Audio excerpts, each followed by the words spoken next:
Happy Friday, guys. So you have two skills that you need to work on today. The first is R.14. That's going to be adding and subtracting mixed numbers with unlike denominators. This is something we practiced, but I want to make sure we're getting some extra practice on. Like I said, you only have two skills. I clicked on the link on my assignment on Google Classroom to take me right to it. But because it's IXL, my problems might be different than your problems. So I have 7 1/2 plus 8 1/6. Notice how I'm stacking them up. You can also write them vertically and then stack them. I just don't have a ton of room on my whiteboard. First thing I need to do is find my common denominators. It's my favorite thing. When we have unlike denominators, we've got to get them common, unless we're multiplying. Now, does 2 go into 6 evenly? In this case, it does, so it makes our life easier. Our common denominator is going to be 6. So we don't have to change this one, but we're going to want to change 1/2. What times 2 equals 6? 3. Whatever we do to the bottom, we do to the top. So this is going to change over here to 7 wholes because we didn't touch that. Plus 1 times 3 is 3. 2 times 3 is 6. And since this one already had the common denominator, we don't need to change it. It's 8 1/6. We're adding those up. Whenever we add fractions, we don't change the denominator. And remember, when we're adding mixed numbers, we start with the fractions first. So 6 does not change, and then 3 plus 1 is 4.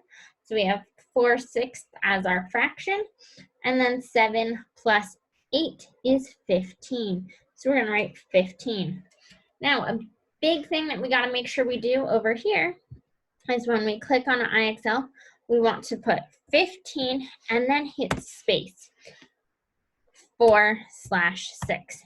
The reason why we put the space is because otherwise you're saying it's 154/6, which is definitely not what we're saying. So you need to make sure you have that space in there so they know that it's 15 wholes and 4/6. Hit submit. We've got another addition problem. Remember, these are adding and subtracting problems. We have 1 whole, 1/2 plus 6 wholes and 3/8.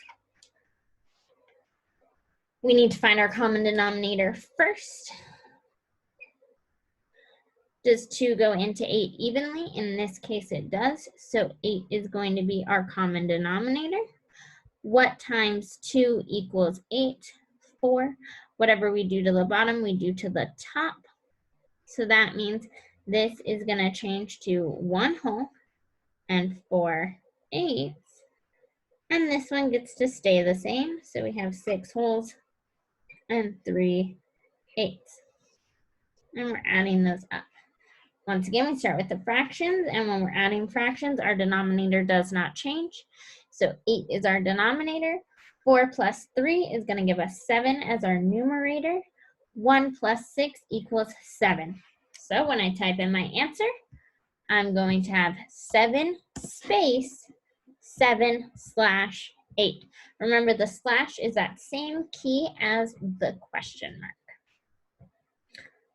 I am going to skip this one because it's not subtraction and I want to get some extra.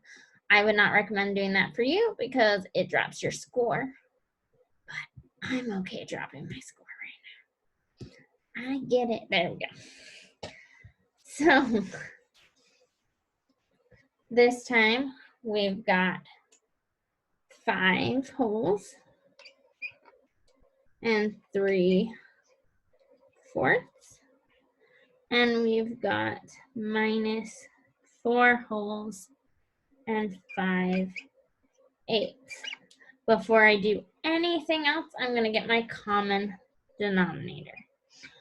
So, does 4 go into 8 evenly? It does. So 8 is going to be my denominator once again. Then I'm going to change this one. 4 times what equals 8? 4 times 2. Whatever I do to the bottom, I do to the top. So this is going to change over to 5 wholes because we still didn't touch that. 3 times 2 is 6 over 8. And this one's not going to change.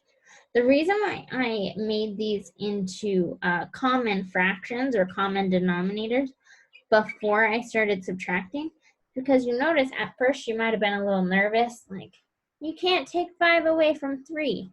But once we get that common denominator, now we're taking 5 away from 6, and that we can do. I'm going to start with my fractions. So when I'm subtracting fractions, I don't change my denominator. I have 8 on bottom. Then 6 take away 5 equals 1. 5 take away 4 equals 1. I tried to give you the answer. So once again, I hit 1 space 1/8 to submit it. We'll do one more subtraction, and then we'll call this skill good to go. I'm going to have 13 wholes, 1/2, subtract 5 wholes, and 1/6. I got to look for my common denominator. 2 goes into 6 evenly, so my common denominator is going to be 6. What do I have to do to 2 to make it equal 6? 2 times 3 equals 6. Whatever I do to the bottom, I do to the top. So this fraction here is going to turn to 13 3/6. And this is going to be 5 1/6 because it already had that common denominator and does not need to change. Whenever I subtract fractions, my denominator doesn't change as long as it's common. 3 minus 1 equals 2. So I have 2/6.